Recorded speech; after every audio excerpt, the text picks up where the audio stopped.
गलती किसी की भी थी, सजा तो हमें मिली है ना। बदनामी तो हमारे खानदान की हुई, मेरे बेटे की हुई। मैंने आज तक मम्मी और डैड को इतना परेशान होते हुए नहीं देखा। वो लिटरली एक हफ्ते तक आइसोलेशन में चले गए थे, फ़ोन तक ऑफ कर दिए थे। आप लोगों ने फिजा असलम के किडनैपिंग के केस के बारे में तो सुना ही होगा। हाँ, लेकिन उससे हमारा क्या ताल्लुक है? आंटी, वो मेरी छोटी बहन है।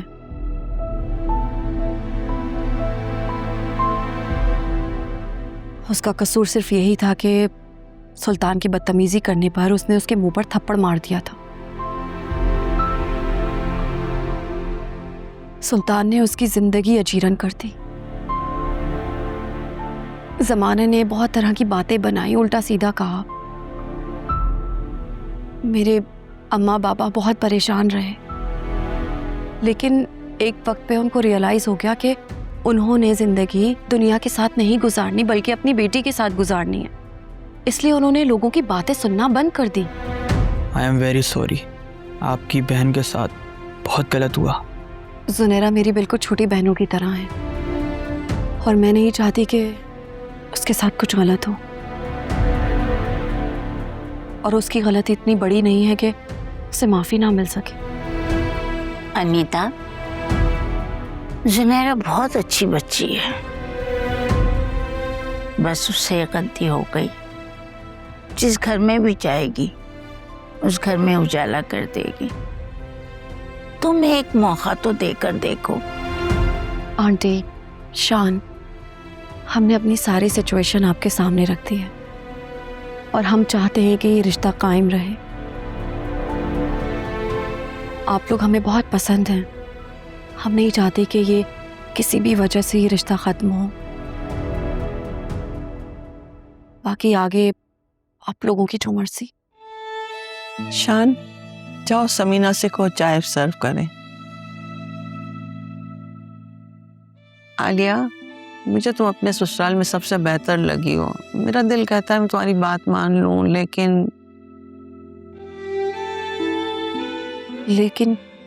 क्या आंटी? बेटा, इतना मैस फैला है, इतना सब कुछ हो गया, थोड़ा टाइम तो लगेगा सब समेटने में। मैं खुद जुनेरा से मिलूंगी, देखूंगी, परखूंगी, फिर ही कोई फैसला करूंगी। अभी मेरी तरफ से हाँ या ना नहीं है।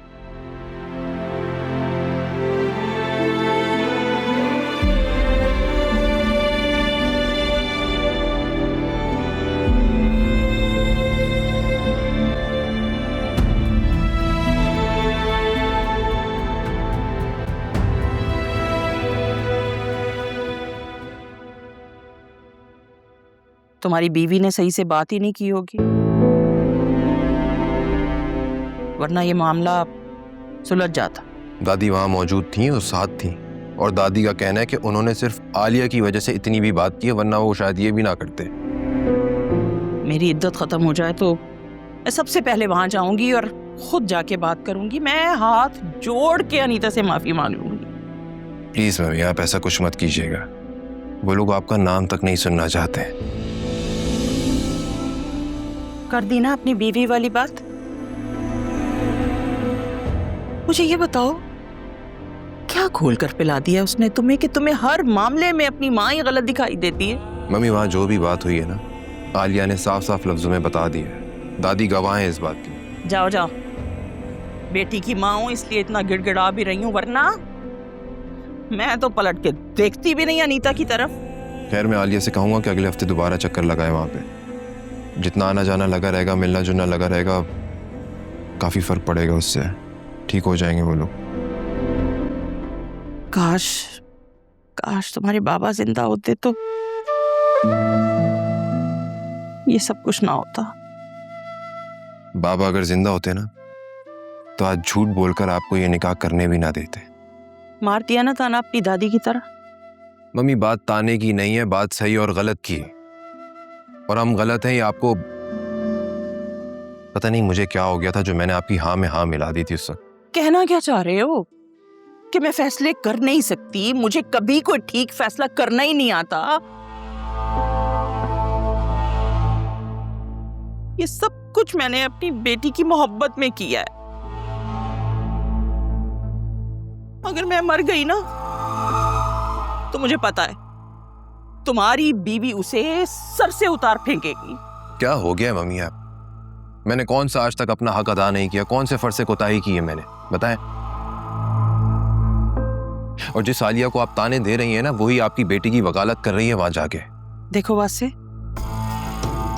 अपनी बीवी की मोहब्बत में इतने अंधे मत हो जाना कि तुम्हें कुछ दिखाई ना दे।